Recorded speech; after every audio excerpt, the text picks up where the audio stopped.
ব্যবধান মাত্র এক সপ্তাহের। সোমবার দ্বিতীয়বার নবান্ন অভিযানের ডাক।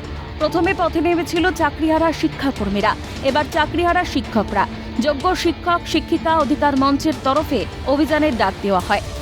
সকাল থেকে মুখ ভার ছিল আকাশের। বৃষ্টি স্নাত শহরেই উঠল ন্যায় বিচারের দাবি। চাল থেকে কাকড় আলাদা করতে সরকার অপারগ হলেও যোগ্যদের আটকাতে তৎপরতা ছিল ভরপুর। নবান্ন কার্যত পরিণত হয়েছিল দুর্গে। চারপাশে ছিল পুলিশের বজ্র আটুনি। ফাঁক গলে কাকপক্ষীদেরও ঢোকা মুশকিল। মোতায়েন করা হয় বাড়তি ফোর্স, লাগানো হয় আকাশ ছোঁয়া গার্ডরেলও। প্রস্তুত ছিল জলকামান, টিয়ার সেল, সিসিটিভি এবং ড্রোনের মাধ্যমে নজরদারি। হাওড়া ময়দান, ফোর্সো রোড, সাঁতরাগাছিতে পাহারায় বাহিনী। তবে এত প্রস্তুতি দেখে দমে যাননি শিক্ষকরা। হাওড়া স্টেশন থেকে বেলা 1টা নাগাদ শুরু হয় মিছিল। সামনের অংশে ছিলেন বিশেষভাবে সক্ষম শিক্ষক শিক্ষিকারা।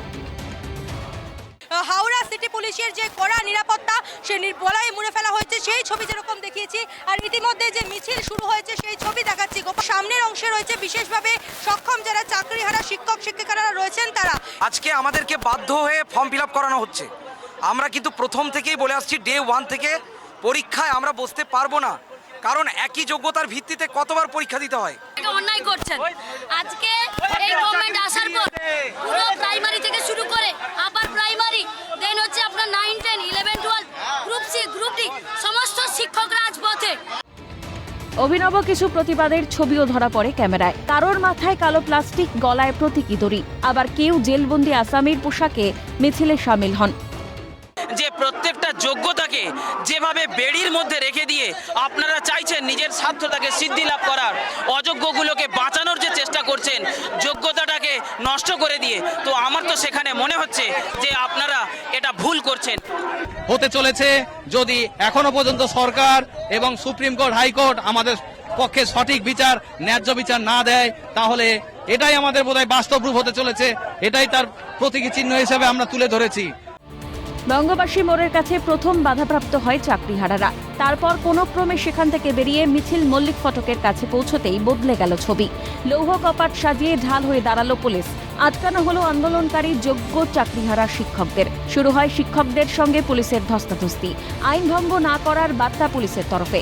ব্যারিকেড ভাঙার হুঁশিয়ারি দিতে থাকেন চাকরিহারা শিক্ষকরা। তারপর সেখানেই বসে পড়ে প্রতিবাদ দেখান তারা। বঙ্গবাসী মোড়ে দাঁড়িয়ে রয়েছে, একদিকে হাওড়া ময়দান মেট্রো স্টেশন এবং ঠিক বঙ্গবাসী মোড়েই এই মিছিলটিকে দাঁড়ানো হয়েছে। তারা দাঁড়িয়ে রয়েছেন। তাদের দাবি বাঁদিকে যদি যায়, অর্থাৎ জিটি রোড হয়ে যদি তারা সোজা চলে যায়, মল্লিক ফটক হয়ে একেবারে নবান্নমুখী হয়ে যাবে। সুতরাং এইরকম একটা বঙ্গবাসী মোড়ে দাঁড় করানো হয়েছে তাদের। আটকে দিয়েছে, আমাদেরকে খুলে দিতে বলুন। এক একটা তো জেল করেছে, আমরা জেলের ভিতরে ঢুকে যাবো প্রত্যেকে। আজকের আমাদের জীবন জীবিকার শেষ লড়াই এটা। আজকে যদি না আমাদের যেতে যায়, আর কোনোদিন আমরা যেতে পারবো না, কারণ আমাদের চাকরি ওনাকে ফেরাতে হবে। কারণ চাকরি চুরি করছে ওরাই, উনি চাকরি চুরি করেছে, সুতরাং চাকরি ফেরাতে দায়িত্ব ওনার। পুলিশের টেনে দেওয়া লক্ষণ রেখার কাছে শেষ হয় চাকরিহারাদের অভিযান। দীর্ঘ টানাপোড়েনের পর সিদ্ধান্ত হয় মুখ্য সচিব দেখা করবেন চাকরিহারা আন্দোলনকারীদের সঙ্গে। চাকরিহারাদের 9 প্রতিনিধি শিবপুর পুলিশ লাইনে বৈঠক করেন মুখ্য সচিব, ডিজি, হাওড়া কমিশনারেটের সিপির সঙ্গে। ক্যামেরায় গোপাল তপাদার, সঞ্জীব চক্রবর্তী ও অপূর্ব দেবনাথের সঙ্গে রেশমি দাস, অভিরূপা সাহা ও রাজা সাহার রিপোর্ট, ক্যালকাটা নিউজ।